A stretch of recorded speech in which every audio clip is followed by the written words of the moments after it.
Right guys, we've arrived at Monty. Time for the high roller. It's a little bit of a different structure. This is a 25k buy-in with a 15k add-on. But the add-on's only after 12 levels or so. So the main objective at the moment is just to get some chips in a bag. We start with 150,000. We're starting on time, starting level 1. And hopefully we can bag up for the night in a couple of hours. And come back tomorrow and box on. Let's see. Clarkson, I'd just like to find out where you got the go-ahead for this hoodie. For the clearance? Like, who gave you the clearance for the hoodie? Gary Linton. Gary Linton Gary gave Linton you the clearance for the hoodie. This guy wants to be my twin. I don't understand. I have to find a new brand. We got to the first break of the night. Got off to a pretty good start actually. Played one or two interesting hands. I'll insert them here. Pretty early. One we made it 37 blinds pre and went 3 ways to a flop. It's quite interesting. Anyway, it's the first break now. We have around 300,000 double starting stack. Coming back to 1k, 2k blinds. 4 more levels tonight. Let's see how we go. The interesting hand we played lands up in this one, in level 1 with 500 to 1,000 blinds. We're all relatively deep. I finally found a good hand under the gun. I found pocket queens. I raised to 3,000, which is something I pretty much do when I'm this deep. I don't raise 2x, I raise 3x. Part of my strategy. A very aggressive opponent, almost straight after me, just 3 bets to 11,000. Quite happy to see this, to be honest, because he's so aggressive. I'm always just smashing his range, and I'm pretty much the top of my range. And then somehow the button lands up flat calling, which is pretty strange to me. And now with the dead money out there, I'm not really ever going to just trap my hand. I decide I'm going to raise. The button is a very stubborn player, and I figure that if he's had a good hand, good enough to call 11, he might call a lot more. Maybe I can even get this all in. I raised to 37,000. And now what I figured was the least likely option is what lands up happening. Both players call. We now have like 115,000 odd in the middle, and at this point I'm pretty much playing just to see a very small flop. Preferably no pictures. I think the button has a lot of pairs, 10s, jacks, 9s maybe. Anyway, the flop comes jack 9-4, 2 clubs. Not thrilled about this at all. We don't have a club. Like I said before, I think the button has jacks a lot, he has 9s a lot.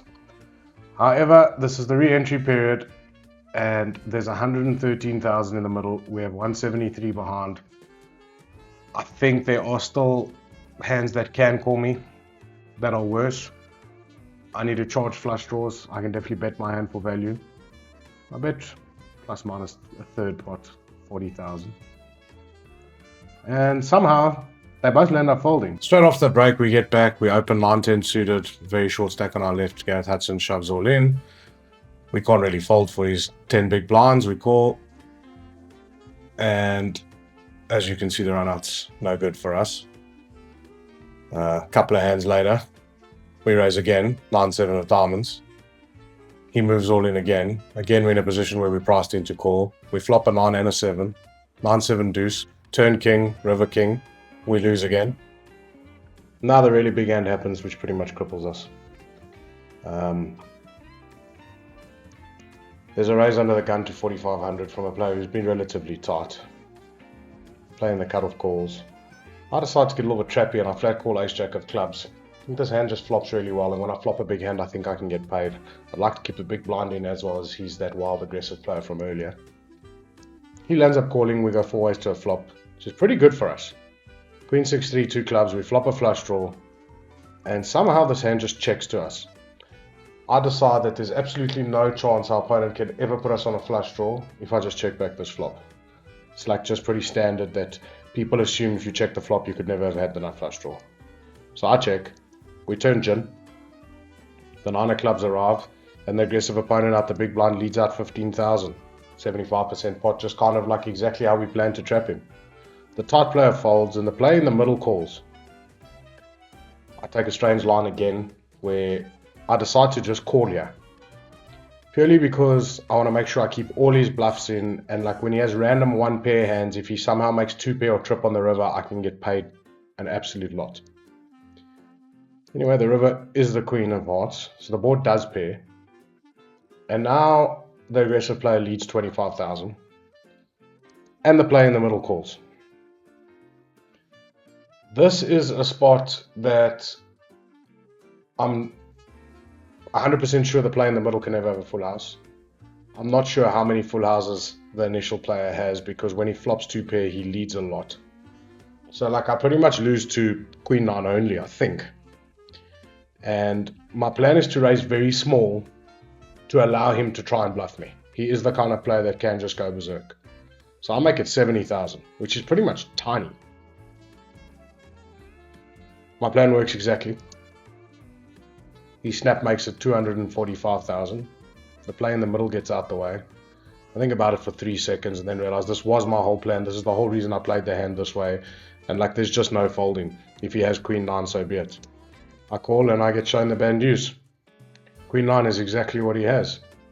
We do the majority of our chips. We're down to 135,000. And we kind of never recover from here. We don't win another hand. And as you'll see, this is how I'll end up exiting. 66 and a half. 66 and a half. Yeah, let me do it. If you want, I'm also Please. going. How much is that? No, it's very less than that. 50, 60. No, you got no. 60, Okay, I call. Call. Let's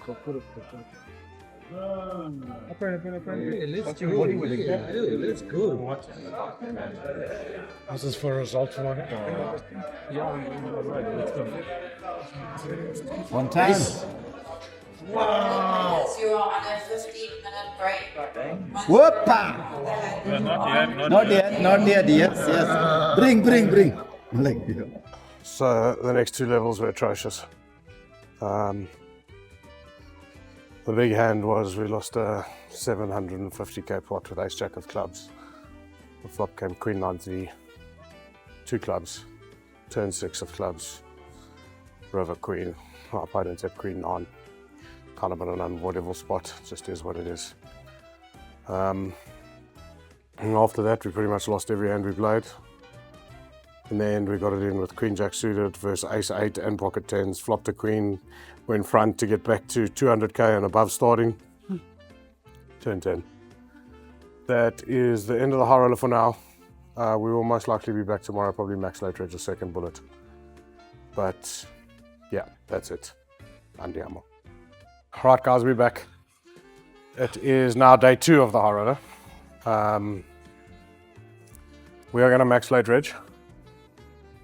We're going to be relatively short, 18 big blinds. But we're going to have to take our chances and see what happens. As you can see, there were 122 entries so far. There are only 28 players left, 2.6 million in the prize pool. Means we're going to be relatively close to the money from the start here.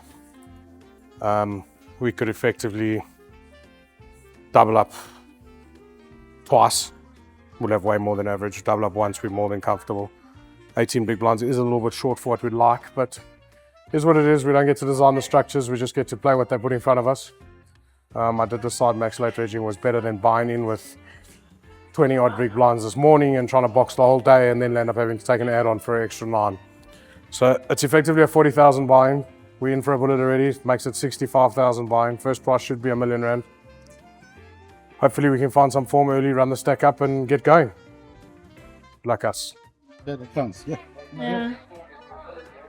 Thank you. Well done.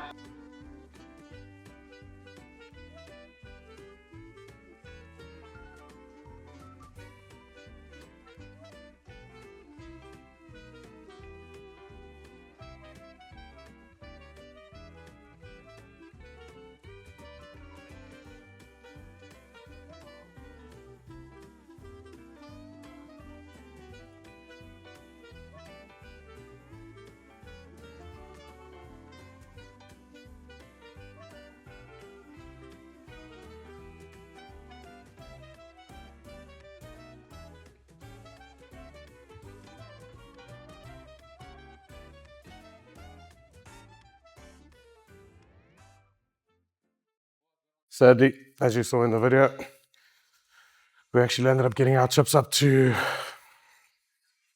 600 or 1,000. Pretty much very close to average. 30 big blinds, 10k, 20k. We'll end up 4-bet shoving ace king against pocket nines. We flop a king and he gets a 9. At the moment, this game is very frustrating. Doesn't seem to matter how I get it in. I can't seem to win a showdown. So that's that. That's a wrap of the high roller. We'll be back for the main event.